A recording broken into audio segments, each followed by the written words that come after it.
this is incredibly important in our effort as a society to normalize suicide, or at least talking about suicide, making sense of it, understanding that there's a desire not to live, and then there's a desire to not live with the pain anymore.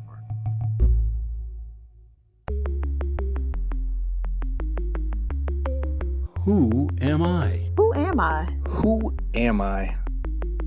Who am I? Who am I? Who am I? Who am I? This is Who Am I, Really? A podcast about adoptees that have located and connected with their biological family members.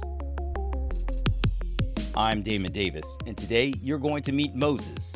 Moses is an adoption trauma educator and therapist, but his own personal journey as an adoptee is one of hardship and resilience. To use his words, Moses was stolen from South Korea at the age of 2 by his famous mother to grow up as part of a transracial, international, and high-profile family. However, beneath the surface of fame, Moses faced deep trauma, isolation, and tragedy. His story raises challenging questions about the adoption industry. This is Moses' journey. Moses grew up with a fabricated adoption story, a reality many adoptees face. As he later discovered, the truth of his origins may have been distorted or entirely fictional. The realization deepened his understandings of the trauma that comes with being adopted. So, as a child, I was told that I was found in a phone booth when I was just an infant, and some passerby looking to use the phone came upon me and brought me to the Social Welfare Society, uh, which I think has since been renamed, and that is the place that places children in orphanages in Seoul, South Korea. And from there, I was adopted to Mia Farrow, who is mostly known for her acting and humanitarianism. And so I was about 2 years old when I was adopted, and I arrived in New York all the way from South Korea. And I entered a family that Mia had already adopted 3 girls, 2 of them from Vietnam as wardens post-Vietnam War, and then a girl from South Korea as well, and considered to be an older child adoption, as she was, I suppose, about 8 years old or so. I'm a little fuzzy about that, but so I was entering a family in which adoption was already part of that family, and yeah, Mia was recently divorced. She had 3 sons of her own with her former husband, Andre Previn, renowned classical composer and conductor. And so she had 3 sons. She had adopted 3 girls. And then as a single parent, she adopted me. And the fascinating thing about that is that I came into the family where the papers all called me the Pharaoh child. I was the first Pharaoh child of the family.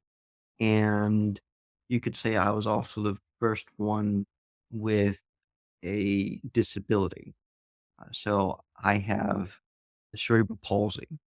And this is something that has become more, how should I put it? Something that I have become more comfortable putting out there as a significant part of my adoption story. Because what I've come to find out through my adoption journey, and as I've gotten older, become more inquisitive, I have realized that many adoption stories are fabricated, are made up. And do I really know if I was found in a phone? Do I really know any of that? Where that really came to light after watching One Child Nation, in which adoption workers over in China had made it clear that they picked random spots in town saying that they found these children here or there.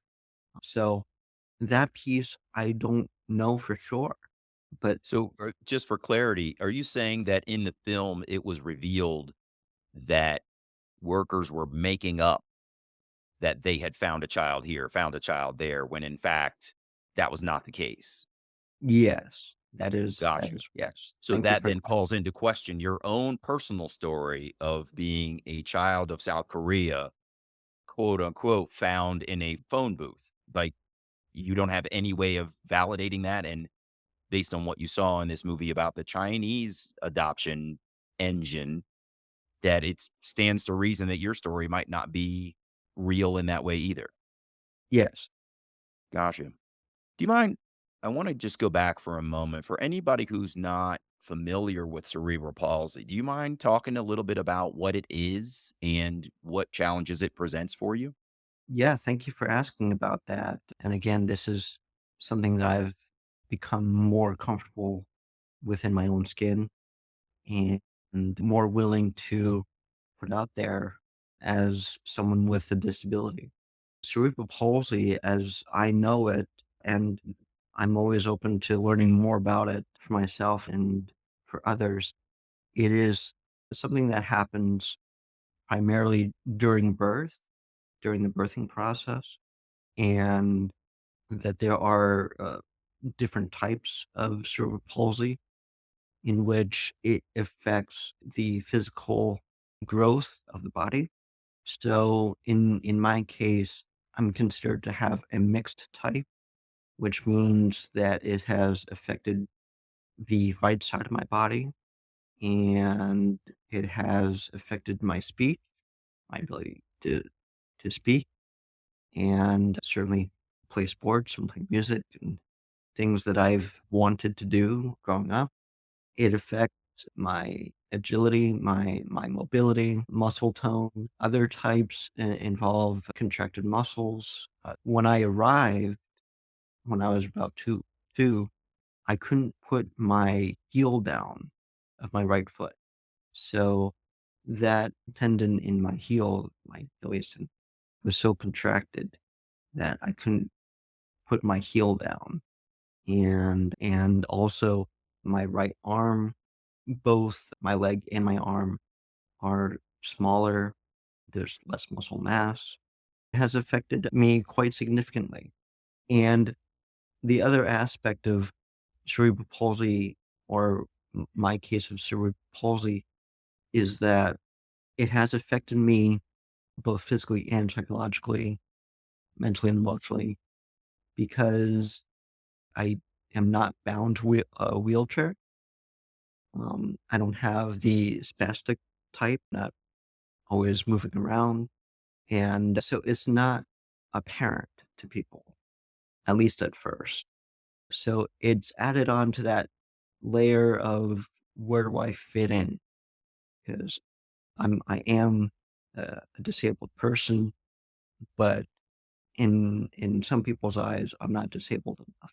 I'm able to do things that people with more severe disability aren't able to do, but shall I say, I was always the last person to be picked on the baseball team. Or Yeah. I'm thinking about how you're describing it. I have a friend. I'm at a conference right now, and my friend MC is another disabled person like yourself.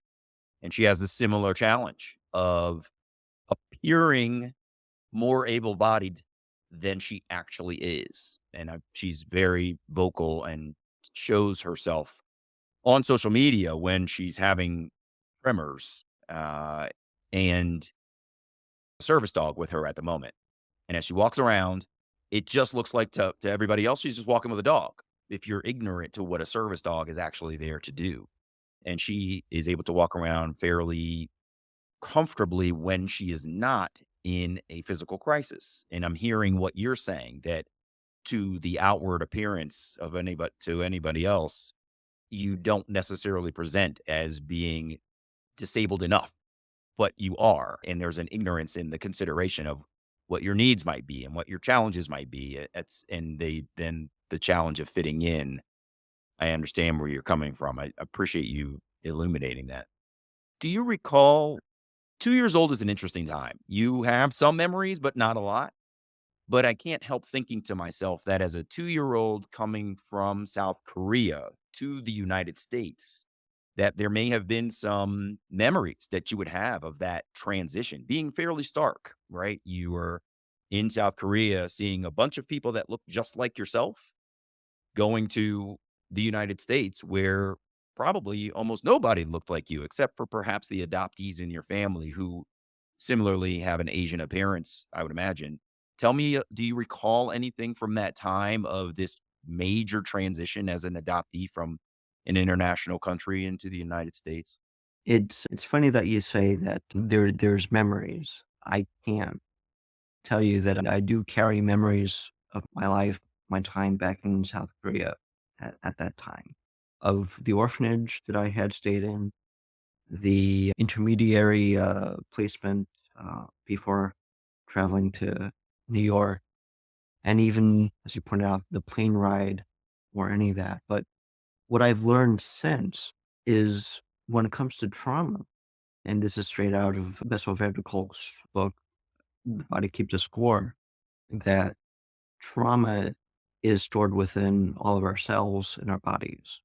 So while I may not have conscious memories of that time, I think that I carry those memories well, let me put it this way, that those memories are carried through all of my cells. While I don't have active memories, what I do have are the after effects and the knowledge. So this is a good segue into the way that I'm understanding what happened to me during that time, and not to fluff it up with something that might have happened, simply that I was taken from my homeland. So that is pretty significant trauma, I would say. Be taken from someone, place of origin, and then to create a narrative around that. And for myself and for so many, that we go through this process of seeking out the truth of what really did happen.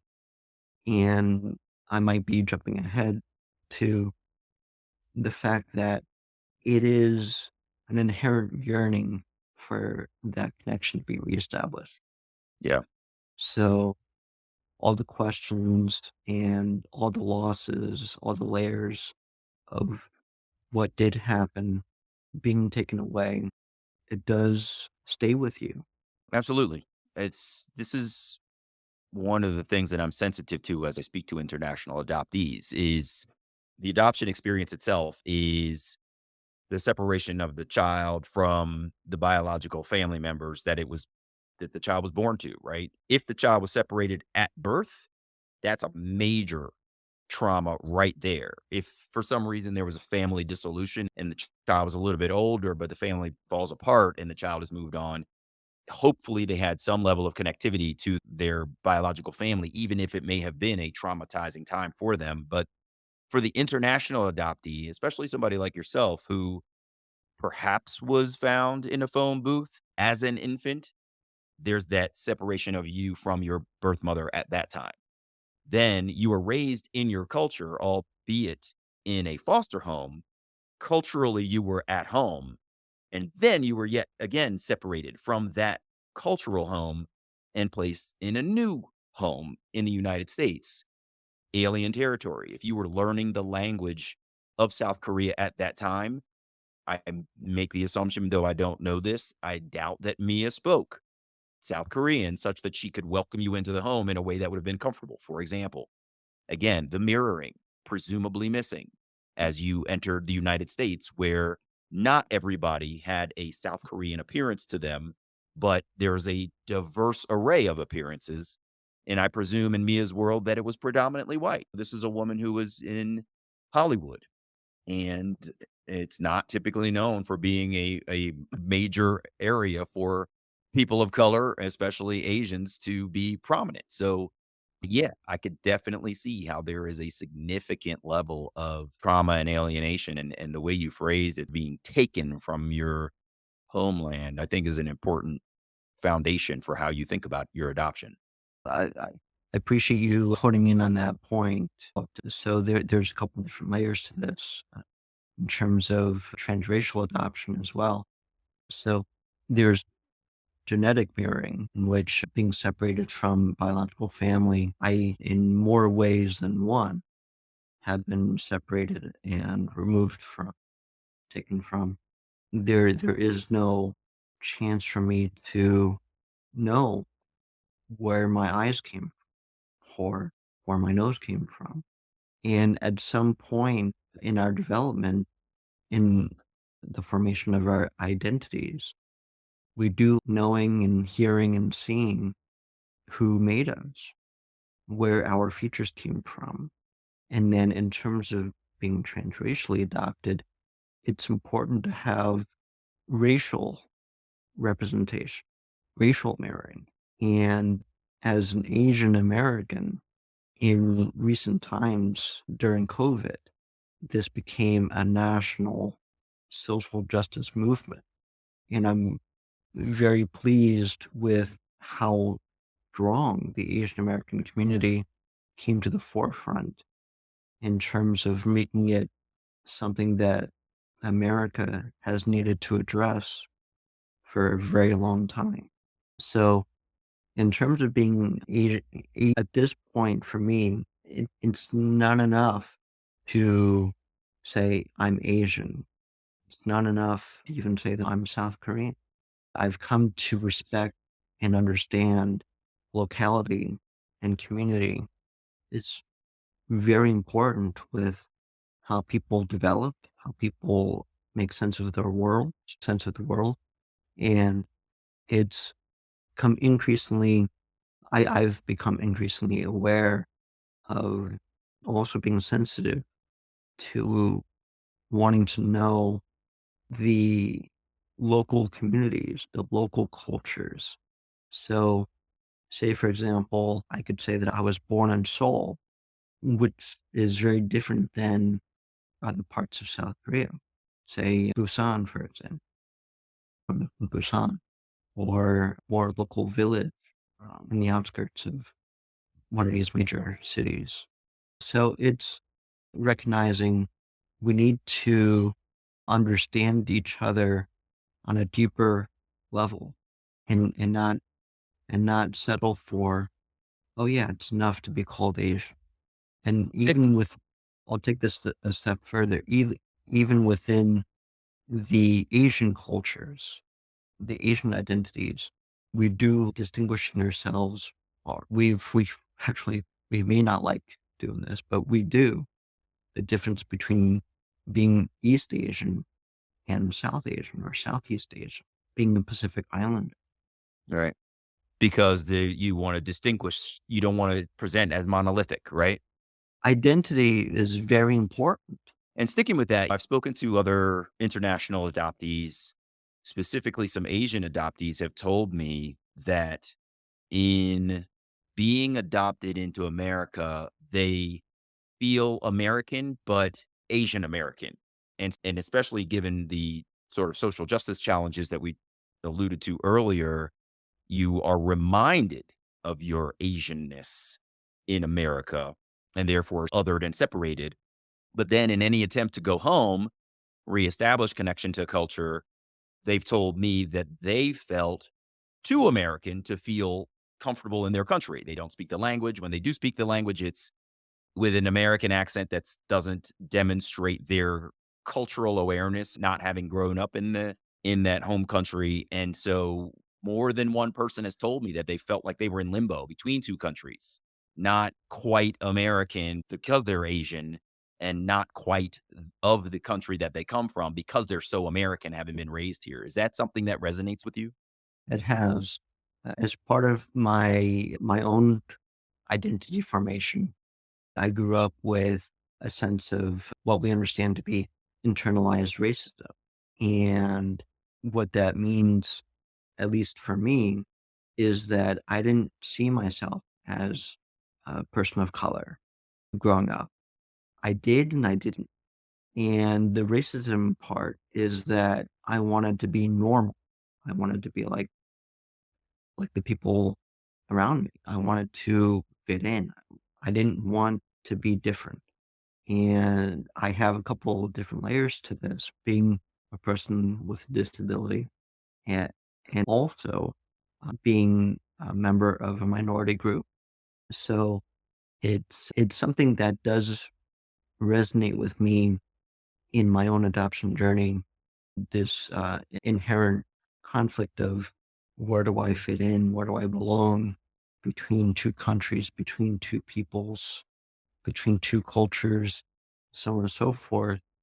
And you presented it really on point, being a foreigner in your own country of origin, in your own native country, because either you don't speak the language or you speak it as a foreigner. And another dimension to this is missing out on all the goings on myself back in the 80s and 90s and 2000s of the goings on back in South Korea, back in my hometown of Seoul. Instead, I have the cultural references and experiences from America, from New York. So the kinds of things that I grew up with, watching movies like The Lone Ranger and Superman and New York, going to the Big Apple Circus type of thing, going down to Rockefeller Center. These are the references, the experiences for me growing up in a big city like New York. Now, I do want to recognize that New York is a cultural hub for the world. It's an international hub. There is a lot of diversity in New York. So I do appreciate that. And I did in high school, at least the high school that I went to, New York, I had joined the Asian Culture Club. And it was run by my history teacher who was Chinese. We took a trip down to Chinatown. We took a tour around the Asia Society building. So in a way, that was a really nice, shall I say, tip of the hat for me to at least be in touch with my Asian self. Yeah, that's really cool. You alluded to these experiences of going to Rockefeller Center and Big Apple Circus and some of these other things. And I couldn't help thinking that you actually have a very unique adoptee experience in that you were adopted by a celebrity. And I'm wondering how that was for you. This is and I'm not trying to sensationalize it. What I'm trying to get to is other adoptees are adopted into families of various socioeconomic strata. There are challenges in every single one of them, but they're typical sort of suburban America kinds of families. But I would love to know from your perspective what it was like to be an adoptee, in essence, a celebrity family, because that's a different experience that most people don't. Mm, Wanted to take this in a couple different directions, or at least my mind is split between two trains of thought here. And I think I want to go with this one because I've heard you use the word adoptee a number of times. And I have decidedly not to use that term as a way to identify myself. I'm going to try to weave this into answering your question, by the way. So Sure. bear with me. But adoptee, adoptee, I don't know where that came from, but the way that I put it out there is it's driven by the adoption industry. It centers our identity as being someone who was adopted. And the struggle that I have with this is that a good many of us are bringing attention to, but there's so much more that happens before we're adopted. And there are people who identify themselves as I have, as being taken, as being relinquished, as being abandoned, all of which happens before being adopted. And yet, this is how we identify ourselves. This is how the world now identifies us. as adoptees, that this is the one major event in our lives that we identify with. The other struggle that I have with this is in the mental health world that I'm in, the survivors like to say, we are not our traumas. And yet, adoptee is doing just that. This is Um, a great point. because there are many of us who say adoption is trauma. I've gone as far as saying there is such a thing as adoption trauma. Certainly. Yep. And fortunately, many others have propelled that as well, have amplified that point as well. Adoption is trauma. At the same time, there's something called adoption trauma. Adoption trauma is a real thing, is a real experience for us. So, in any case, getting back to this point about adoptee, I'm now writing about and making the point that we need to get beyond the adoption industry and having the adoption industry drive the narrative. So let's get to the real truth. Let's call it out for what it really is. Whether you were taken or stolen or trafficked or relinquished or abandoned, or let's just call it for what it is. Let's get right into the story. So, in terms of my early childhood experiences, and I appreciate your point not to sensationalize, but there's no way of getting around that. When you bring up, well, I was raised by a celebrity couple. I was raised in a celebrity family. And what I want to say about that is that there are many others who are adopted into wealthy families, into high profile families in their own right, in their own industries. And there is something about when it comes to Hollywood and the entertainment industry, that kind of celebrity seems to get a lot of attention in our society, in our culture. In any case, in that context, all that has done has created for myself a burden where there's no privacy. And everything that happens behind closed doors, that is typically, to your point, that is typically private, is not. And that has been a very big challenge and also has presented opportunities, one of which is getting to the truth. How do you mean? And getting to the truth for me is being able to make sense of my childhood in terms of how I was raised, how I was treated, not just by Mia, but by the others that I had grown up with, and understanding that, sorry, Damon, I'm used to telling my story. It's just, it's hitting me emotionally Understand. You don't have to apologize. that I was a child and I was mistreated I'm really as, sorry to hear that. as we all were. Are Yeah, you saying that you and the other adoptees in Mia's home were mistreated? we all were. And coming from the perspective of mental health professional as a family therapist, I've I've come to understand it as this is intergenerational trauma. This is what I learned in family therapy terms, the intergenerational transmission family patterns. What she learned from her family and her experience growing up translated into her parenting, your experience as a child under her parenting. Is that what I'm hearing? Yeah. Absolutely. Wow. I'm really sorry. That's you don't have to go into it, but I detect and you've said it's an emotional soft spot for you and I don't want to push on it, but I'm sorry for what you lived through. Thank you. Thank you. I also appreciate you saying I don't need to apologize. And that's an important message to put out there to all survivors. It was giving myself a moment as that moment is continuing for the inner child in me, for the little Yep. boy in me. It's important that we allow ourselves to take that pause, to take a moment, recognize that child. Yeah.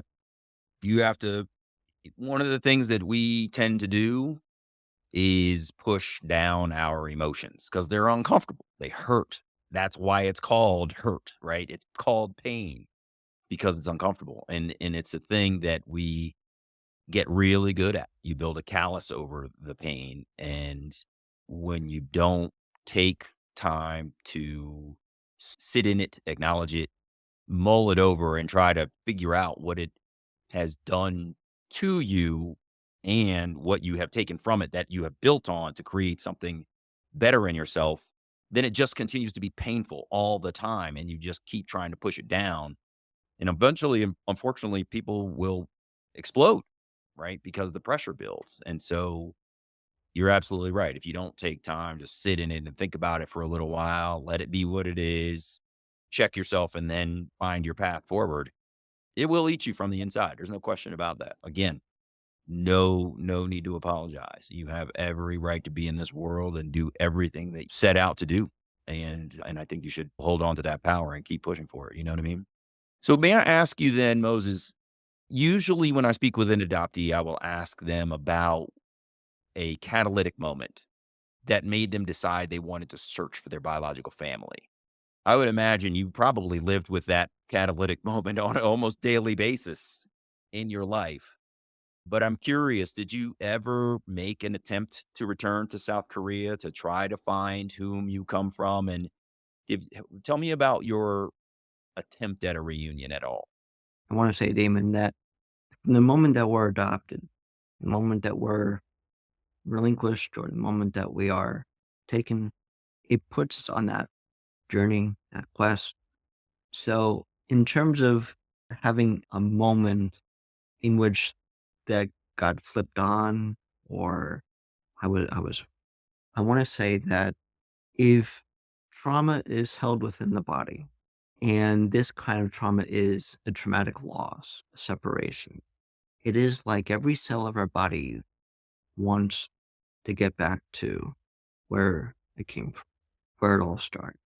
And I remember being in a presentation by Adam Pertman, who at the time was the head of the Donaldson Adoption Institute in New York.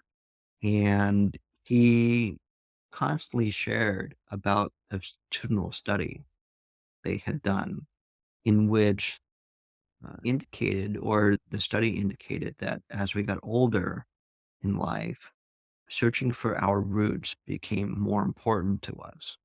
And it makes sense in terms of the lifespan and in terms of life events in which uh, teenagehood, y- you're wanting to understand who you are and where you're going in life, to graduating college, if you do that. But when you get married, when you become a parent yourself, these are natural transitions of identity that asking more and more about where did I come? Who are my ancestors? Where am I rooted? Becomes more and more important.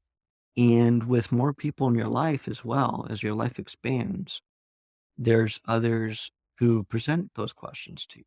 And even if, like me, I hadn't given it much thought, because those kinds of conversations didn't come up for it. And I wasn't necessarily raised to have my own thoughts. Many of us are told that this is what's happened to you. This is what you should believe. So I want to say that rather than looking at a catalytic moment, that my whole life has been a search. And I'll take this in another direction, because in terms of the physical needs and desires to reconnect, to reunify, to seek out, for all the reasons that we presented earlier about genetic mirroring and biological connection, I bring up I bring it to a point of knowing oneself in the eyes of our ancestors, that it's about family legacy. And what that means, the way that I'm presenting it is, if we think of ourselves as the present day historian for our families that go back thousands of years and can go as far back as tens of thousands of years, that each generation was presented with their own set of struggles and challenges and obstacles to survive, to live, to carry on their bloodline. And it didn't matter what class you're in or socioeconomic segment you're in. Every life mattered. Every decision to carry on new life mattered. And for generations, really, generation upon generation, I exist because those in my biological family chose to carry on their family legacy. So beyond the immediate need to reestablish a connection with biological family members, I bring it all the way back to the generations upon generations of my family's legacy, what they had to overcome, what they had to achieve in order for me to exist today. And I'm constantly questioning how important or how many people really think about this in today's world and recognizing truly how important they are. And this is not about ego at all. It's just knowing your place in the universe, in time and space, in human history, that through the ages, my family survived, however they did, for me to Yeah. be here. I have this, I always think of metaphors as my guests are speaking, and I couldn't help but think of this image of your ancestry. And I had this image of a tree that's growing on a riverbank, and it has been growing there for eons, right? That it has survived floods and storms and all kinds of heat waves and everything, but that tree survives. This is your ancestral tree. But that one day, the violence of a storm, lightning strikes, and your branch drops in the river and goes sailing off into another place. And it's a unique tree. It's only your family tree. So it's unique to the bank on which it was growing. But now your tree is found somewhere way downriver, and everybody's wondering, how did this branch get all the way here? Where's this tree, right? You're the severing of your family tree was the image that came to mind for me. And especially because of the violence of the lightning strike, creating the separation between you and your ancestral heritage, but also the river taking you somewhere else, and the fact that your tree was unique to where it grew and is totally different from where you were raised. I wanted to express that because I don't like to let these metaphors go away, and I wonder how that resonates with you. Well, to go off of what came up for you, the way you described it, part of me is wondering if there's a little bit of play on the story of Moses. It may have been in the back of my mind. I hadn't really thought about that, but that's a really good point. That's a good He point. he was sent Yeah, on the river. that's a really good point. Moses, this has been wonderful. I would love to hear a little bit more about your current work. I know that you're an advocate. You advocate. I was familiar with you prior to this recent calling of adoptees to come online and talk about the murders of adoptees. And so I sat and paid attention to this call that you were on. But I know that you have been an advocate for the adoptee community, specifically in the areas of trauma, suicide, and attempts on the lives of adoptees. Can you just talk a little bit about your work as a therapist and what you hope to accomplish in your work?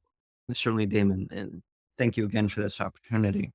As what I refer to myself these days as an adoption trauma educator and therapist, is that I am an educator first, in that I recognize everybody, the whole world needs to understand the complexities and the layers of this particular experience of trauma put on adopted people. And again, moving away from the adoption aspect, the kind of trauma put on the people who are stolen, taken, trafficked, kidnapped, forcibly removed, separated. And there is a lot of coercion. In fact, a colleague of mine, I've taken her term that we live in a culture of coercion. It's everywhere at this point. We're being born into this culture of coercion that that says adoption is an option, that adoption is in the best interest of the child. It's about giving them a better life.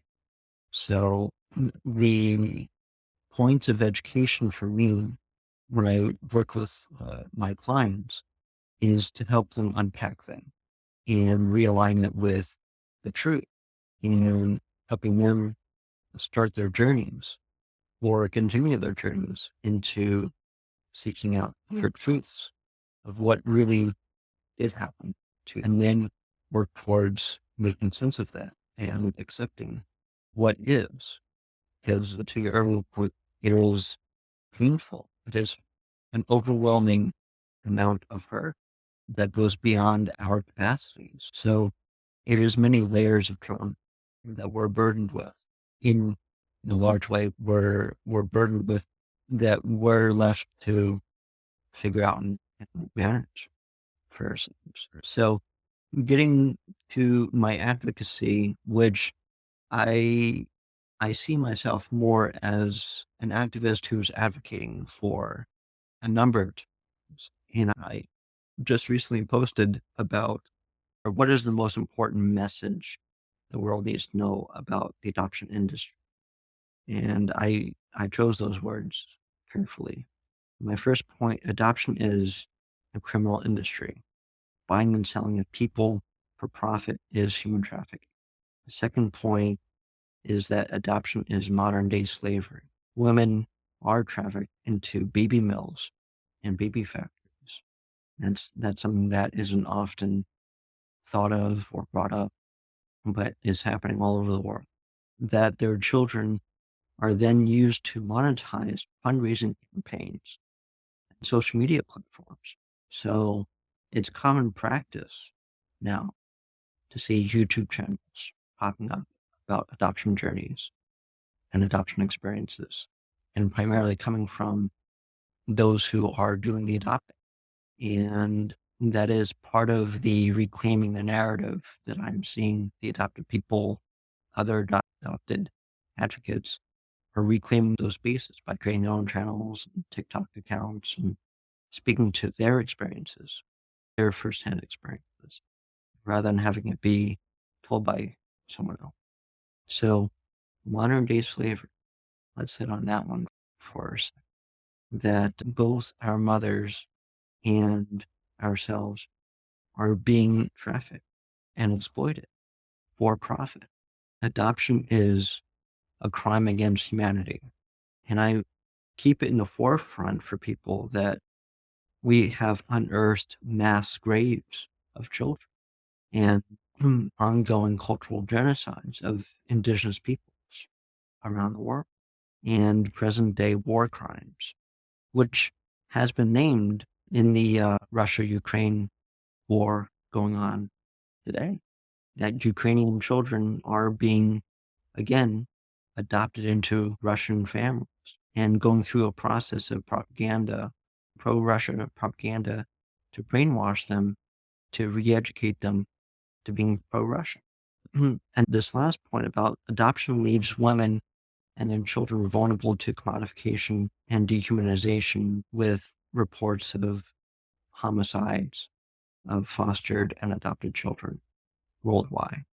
So these are the areas that I have found to be most important that the world needs to stop denying, stop silencing.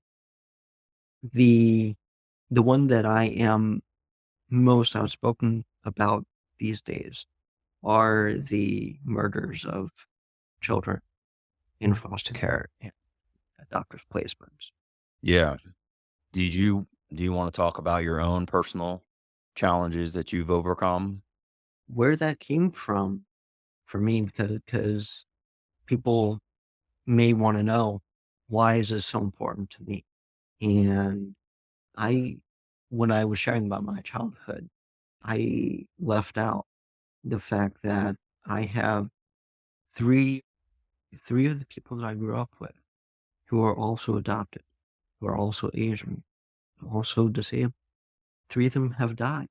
That Tam, who was adopted from Vietnam, who was blind, she overdosed in 2000. And then my sister, Lar, also from Vietnam, war orphan. She had died from an age-related lung infection. And I make the point because it hits people differently that she had chosen not to be resuscitated. And I can understand where people don't want to see that as also giving up on life. She elected not to return intentionally. Yeah. And this is incredibly important in our effort as a society to normalize suicide, or at least talking about suicide, making sense of it, understanding that there's a desire not to live, and then there's a desire to not live with the pain anymore. And then there is Thaddeus. That was Lar in 2008. And then 8 years later, Thaddeus, he shot himself. There is no denying that is how he ended his life. And he died in 2016. Sorry. So with their lives and their deaths, as well as my own attempts at suicide, I identify myself not only as a child abuse survivor, but a survivor of suicide attempt and suicide loss. Yeah. Wow. That is a triple impact. Then I'm glad you raised that because that would have been lost. And it's important, one, to acknowledge their lives, but two, to acknowledge their intentionality in not continuing in this life. As you've alluded to, the fact that they decided that it was not, they did not want to continue with the pain.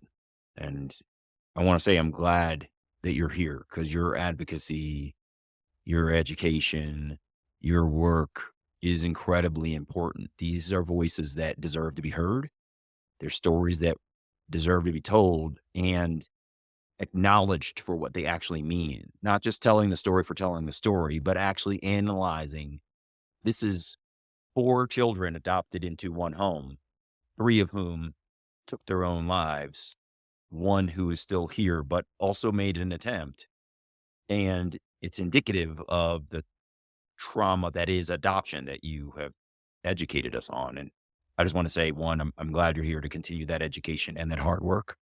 But two, that you were here to talk with all of us about what it is that you are empowering everybody to realize the challenge of trauma. Thank you again for the opportunity, and thank you for the acknowledgement of the importance of life.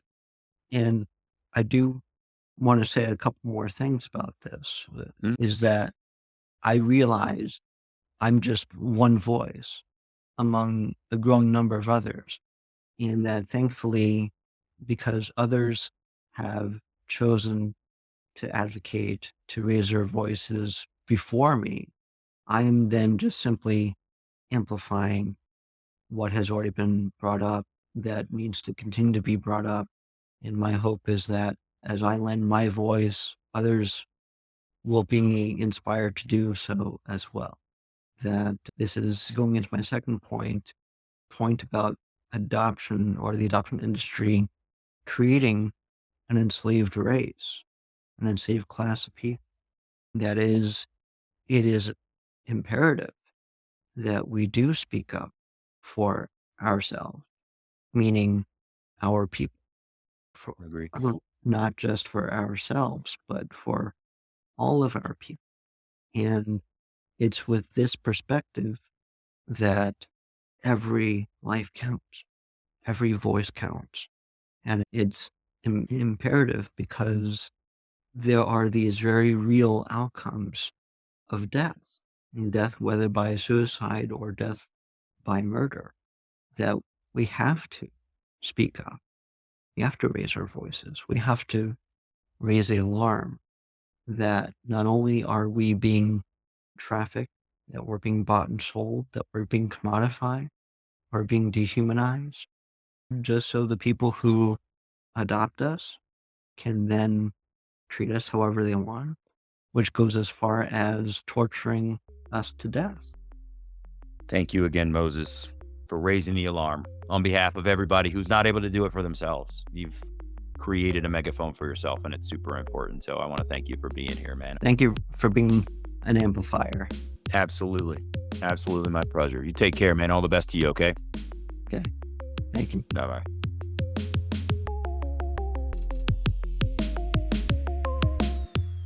Hey, it's me.